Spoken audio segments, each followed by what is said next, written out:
Well, I think that was our first teenager experience with a guest on the Influential Personal Brand, although she may technically not be anymore. Yeah, she's totally Gen Z. Maggie Thurmon. She's totally Gen Z. But I was blown away. This girl is amazing. Sharp and intelligent and compassionate and just really wise and clearly entertaining. Millions of followers, 100 million likes on her videos. That's amazing. So we're breaking down, welcome to the recap edition. We're breaking down the interview that we did with Maggie Thurmon. And TikTok on millions of followers. And gosh, I was just thought it was fun, a different perspective for me. So what were your, AJ and I will break down our top 3 and 3 takeaways for you.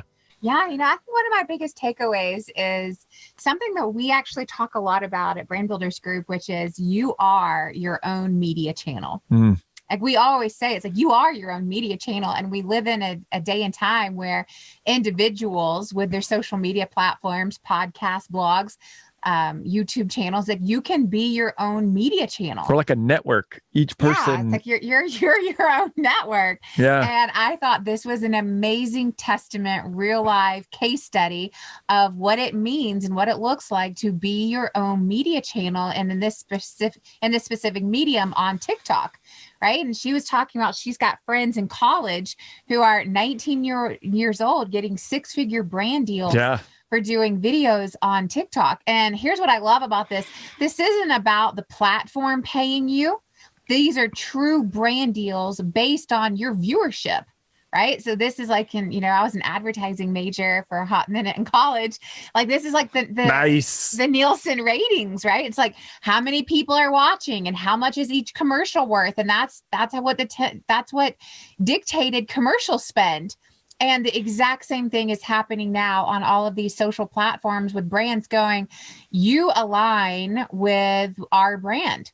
And we think that your audience meets our audience demographic. So let me pay you to do videos. Doesn't matter if they succeed or fail, but it's viewership. Same thing as a commercial. You literally are your own TV show. Your own media channel. Yeah.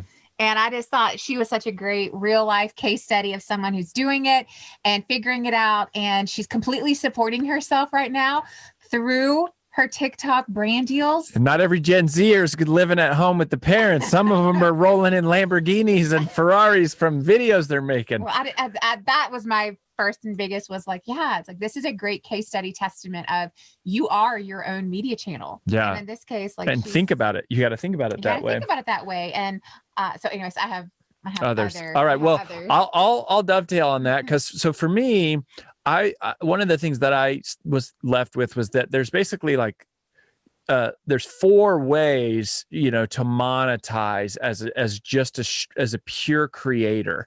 And, what you were just talking about are brand deals, right? It's like you get a company to pay you. That's number one. The other is that there is ad revenue that comes from the platform. So TikTok launched the Creator Fund, Facebook Watch does it, and now and then YouTube does that, right? And so more and more that's becoming like an additional source of income. And one of our friends, clients, Lewis House, has been sharing pretty publicly that he turned on ads on his YouTube channel for the first time ever. And it's a massive flow of money that's coming in. That's like, wow. So you've got brand deals and ad revenue. And then of course you've got your direct revenue, which is mostly what we specialize in, is helping you convert your audience into becoming your own paying customer for something. And then you also have affiliate revenue, which is where you promote other people's stuff. Like Lewis is an affiliate of ours, and he gets paid when we meet people through him. We all of our clients, for the most part, are referral partners of ours. But that was just a quick takeaway for me, was going, people go, how do you make money from YouTube? And like, how do you make money from this? That's it. There you go. Brand deals, ad revenue, direct revenue, and affiliate revenue. Yeah, that's good. So, okay. My big second takeaway was just listening to how many takes that they do to get the right video that they think will go viral. And she said that on their dance videos that they would do 100 takes. That's crazy. That's crazy. I was like, say what? Like, and that is treating it like a real business. Yep. Right. That this isn't a hobby. This isn't some side gig. This is like, no, this is my business.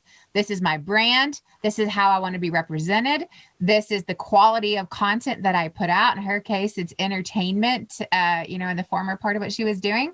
But I just was like, that is no beginner, right? That is expert. Like, I'm taking this seriously. I'm going to make this a business. I'm going to make money doing this.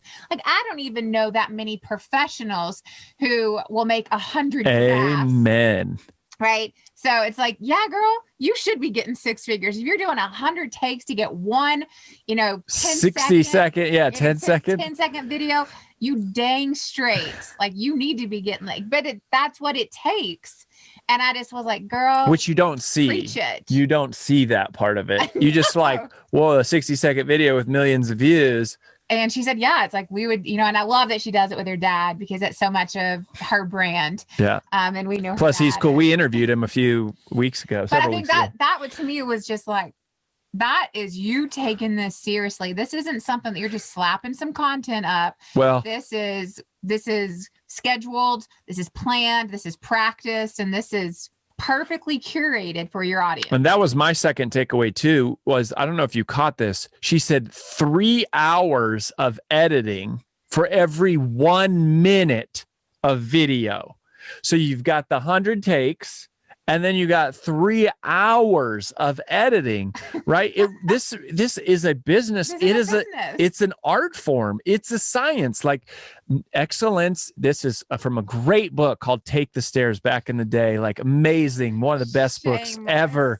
You should read this book by Rory Vaden. And he talks about in this book, excellence is never an accident. Yeah. And here it is, 3 hours of editing for every 1 minute of video. There's no easy road, but you could do it. It just takes time and work. And talent. Yeah. And talent. That's my problem. I don't have the entertainment talent to do it. Although you keep posting these weird pictures of me in my pajamas, which are not supposed to make it onto the internet, Vaden. I tell Rory all the time, I know exactly how to make you viral. He just refuses to take my advice. Yes. He doesn't want to go viral. Nobody wants to be seeing my pajamas online. But they would want to see. Anyways, what's your third takeaway? Stay focused. Third takeaway. Oh, okay. So my third takeaway was actually an internal thought that I had because I am not TikTok's demographic. Except for Trump impersonations. AJ loves Trump impersonations. They're hilarious. They're hilarious. But, it's funny because I really love dance. I was a ballerina for 18 years. I love dance. So you'd think I would really be into TikTok. It's not my platform. I'm not your demographic. That's okay. But I was asking myself, if I were to be on TikTok. Okay, here we go. What would it be that I would want to make videos about? And I've been thinking about this ever since. I can't wait to hear this. I don't know what you're about to say. Ever since I listened to Maggie's interview, I was like, what would I make videos about? And I've got 2 ideas. Oh. So maybe I will get into the TikTok if you can give me some feedback on which one of these do you think would be the best. So my first thought was I would love to do kid interviews. Yeah, that would be awesome. I would love to interview all the kids that I know, specifically my kids, but not just my kids, our friends' kids, just all the kids that I know of like professionally sound questions. I love this. This is, yes. This is like that show. Are you smarter than a 6th grade? Oh, kids say the darndest things. Yeah. But this is the TikTok version. Yeah. The short version. Yep. Hilariousness. I love it. Because I think that would be this really. What's the other one? So my other one would be to do behind the scenes where no one knows I'm filming you embarrassing moments. I think you already started that, haven't you, with husband? That I'm just testing out my concept. Mm-hmm. But I think that would be hilarious of like behind the scenes funny videos of like nobody knows. Like people singing in their car, like at the stoplight, and they don't know anyone's watching them. Yes. Yes. Yeah, Or that's good. taking videos of people like yelling at the barista for no reason. I'm just like, what are you doing? Like, why? Like, why are you so mad? I want videos of people yelling at like Fox or CNN, like when they watch the news, they yell at the TV, like, no, you can't do that. So these are my 2 ideas. These are good. And so I need feedback. I need comments. I need you to tell me, are either of these viable for a successful TikTok account? And don't be stealing my ideas. I think what she's saying is we need you to purchase services from Brand Builders Group so that we're not forced to head in this direction, because this is not what we're designed to be. However, I would probably do the kid interview. I think the kid one is legit. Just like really. Because they're hilarious. Oh my gosh, our kids. They say funny stuff. All the kids do. They're so funny. So that's what I've been like, oh, what would my TikTok channel be about? So. That's good. My third takeaway, y'all, was a little more. It was so fun, but it was a little more on the serious side, I guess, which was just something that I thought was just so profound and wise from such a young woman with so many haters. I love this. She answered this so well. And she said, you got to realize that people are hurting everywhere, and it's easy to take that out on people everywhere. And for her to realize it has more to do with them than it does with you. Mm. I mean, I think most 45-year-olds putting content on social do not get that, right? And it's so what a mature statement and realization, self-realization. And I want to add something to what you said. Since I already used my third one, I'll just do. Now you're intervening 3B, on my 3B. Okay, 3B. She also said on this exact same subject matter, she said, "Here's what I have to realize is that I'm less of a real person online."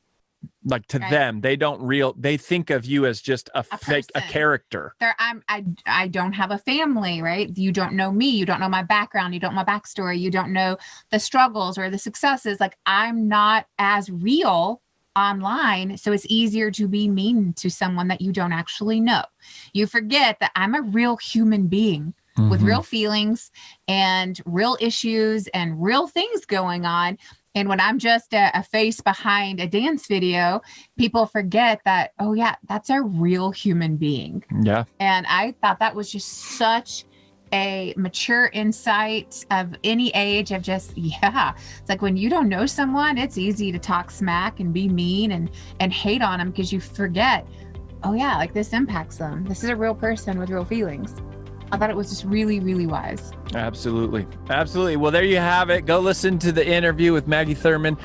You too maybe can have millions of followers on TikTok. We'll have a couple more of these coming because it's exploding as a platform. Of course, now there's Clubhouse and all these other, always emerging things. But we want to help you stay in the loop on what's going on with those and see how you may or may not be able to use them to build and monetize your personal brand. So keep coming back. We're so glad you're here. That's it for this week's edition of the Influential Personal Brand.